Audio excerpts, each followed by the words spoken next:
afogamento é uma causa comum de mortes em todo o mundo, sendo aproximadamente aí 0,7 de todas as mortes, acometendo aproximadamente 235 mil óbitos por ano.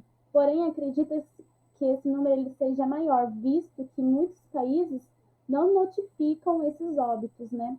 Em 2015, dos 192 países membros da OMS, apenas 40% relataram os dados sobre afogamentos. A situação de incidentes aquáticos no Brasil, ele não é diferente como no resto do mundo, mas possui uma característica única, a singularidade que está sujeita a esse tipo de ocorrência, né? Devido à sua posição geográfica continental, a sua imensa população, a sua heterogeneidade de educação e renda, o Brasil está localizado em posição com dois hemisférios com estações diferentes, né? Tem o seu clima tropical durante todo o ano, e o Brasil possui a maior área hidrográfica utilizada no mundo, né? O que gera o maior número de resgates aquáticos e um dos maiores números de óbitos no mundo. No Brasil, diariamente, morre 15 pessoas, 15 brasileiros por afogamento, que é aproximadamente uma pessoa a cada 96 minutos, que representa aí uma das principais causas de mortes entre crianças e adultos jovens no país. A maior incidência de afogamento no país ocorre entre homens, que é 6,8% maior do que as mulheres. Crianças com idade entre 1 a 5 anos, pessoas com baixo nível socioeconômico, pessoas que ingeriram bebidas alcoólicas antes de entrar na água, né? O norte do país é a região que tem a maior maior mortalidade, né? Devido a ser um estado com uma maior área hidrográfica, e o estilo de vida das pessoas é um pouco diferente do que das outras regiões no país, porque eles dependem, a sobrevivência deles depende ali da utilização da água, né, via transporte, alimentação, trabalho, né? A distribuição etária por afogamento ela é bimodial, sendo o primeiro pico entre crianças menores de 5 anos, né, devido à má supervisão em piscinas, banheiros ou em alguns recipientes com líquidos. O segundo maior pico é entre homens de 15 a 25 anos, sendo em lagos, rios, praias, e é um dos principais cenários de afogamento nessa faixa etária, né? Mais de 90% das mortes ocorrem porque as pessoas ignoram os riscos, não respeitam os limites pessoais ou desconhecem a maneira de agir durante esse acontecimento, né? E a ferramenta de maior eficácia contra afogamento é a prevenção. Mas por que ela é tão difícil de ser assim, trabalhada, divulgada por órgãos públicos ou privados, né? Porque não tem tanto investimento. Porque a maior razão disso a gente não tem um conhecimento, né? É desconhecido o tamanho exato desse problema, né?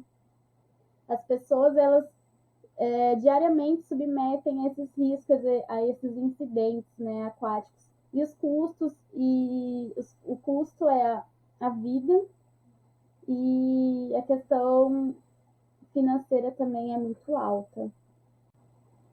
Bom, nesse segundo momento, a gente precisa conhecer aí um pouco sobre o perfil profissional do profissional aquático, né?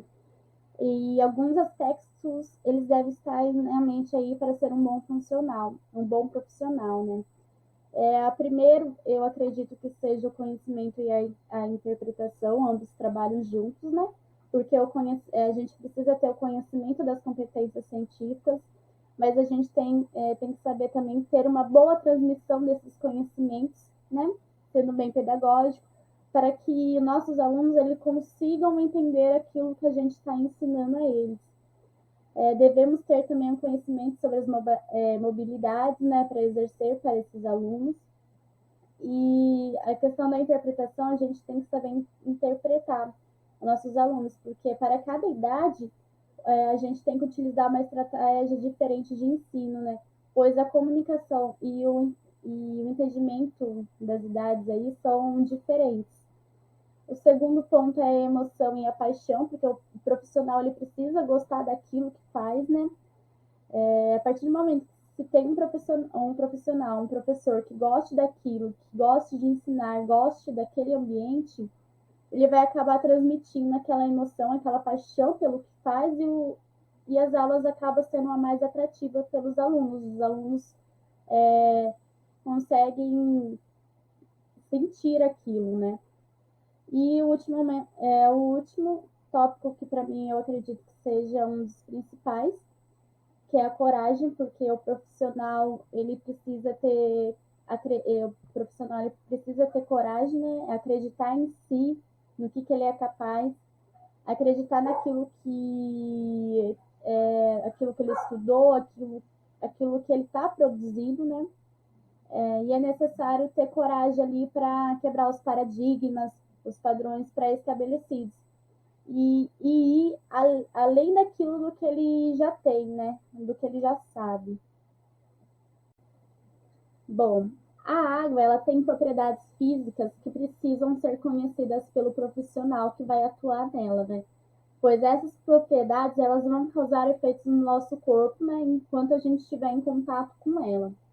Estar na água é muito diferente do que estar no solo. Apesar de nós, humanos, né, termos estado aí durante 9 meses dentro de um meio líquido, ao nascer a gente é obrigado a se adaptar a esse meio terrestre, né, que acaba transformando muitas coisas no nosso corpo. E a partir disso começa pela respiração. Assim, devemos reaprender muitas coisas quando a gente volta a ter contato a esse meio líquido, né? Algumas dessas diferenças, elas são óbvias. A água, ela é molhada, agora ali no solo, a gente não é, né? A gente pode sentir a água, mas normalmente quando a gente está no meio terrestre, a gente não sente o ar. A gente pode inspirar e expirar quando a gente está no meio terrestre, né? Mas quando a gente está no meio líquido, que a gente está com o rosto dentro da água, a gente não consegue inspirar. Os movimentos dentro da água elas ficam mais lentos do que fora dela, né? O nosso corpo ele fica mais pesado quando a gente está na água. A gente percebe se um empuxo ou uma forma ali de uma força de ascensão, né? A flutuabilidade à medida que se desce mais fundo da água, a gente sente, a gente tem que aprender aí, reaprender como a gente vai se equilibrar, como a gente vai girar, deitar, levantar, se deslocar nesse meio, né, entre outros, porque o método de movimentos será totalmente diferente enquanto a gente está no meio terrestre, né? A gente precisa fazer algumas adaptações enquanto estamos aí nesse meio líquido, como por exemplo, nosso meio de locomoção terrestre é de forma vertical, enquanto no meio líquido a gente se locomove por forma horizontal. E é fundamental que os profissionais eles expliquem aos seus alunos sobre essas características e ajudem eles a adaptarem nesse meio líquido, né? Pois é necessário a gente fazer alguns ajustes aí nas referências, porque a gente altera nosso quadro motor em relação ao meio onde estamos e a gente desenvolve essas aprendizagens e melhora a nossa resposta com os estímulos existentes. Como dito anteriormente, né, a água ela possui algumas propriedades físicas, né, que faz com que os movimentos, o nosso aprendizado nesse meio seja diferente. Uma dessas propriedades a gente pode destacar aqui a densidade, que é uma substância que está relacionada à massa e o seu volume, né? Então, a densidade é uma questão matemática, porque a gente pode entender ela como uma massa dividida pelo volume. A gente pode citar como exemplo uma madeira, por exemplo, de pesando 80 quilos. Ela vai flutuar facilmente, enquanto um prego que pesa bem pouquinho em gramas, um prego de ferro, por exemplo, ele já vai afundar. Isso acontece porque a madeira ela é menos densa do que o ferro. Para o nosso corpo, o corpo humano flutuar, é necessário que o nosso corpo ele possua uma densidade menor do que a densidade da água. Outro ponto que a gente pode destacar é a flutuação, que ela se dá que ela se envolve através de duas leis da física, que é o princípio de Arquimedes e a lei de Pascal. Segundo Arquimedes, né, a pressão hidrostática é quando o corpo ela está completo ou parcialmente imerso a um líquido, que quer dizer, ele sofre um impulso para cima e o peso do líquido ele é deslocado. Já a Pascal, ele nos diz que a pressão de um líquido ele é exercida igualmente sobre todas as áreas das superfícies de um corpo, quando ele é imerso em repouso, né? Isso se dá por uma determinada profundidade.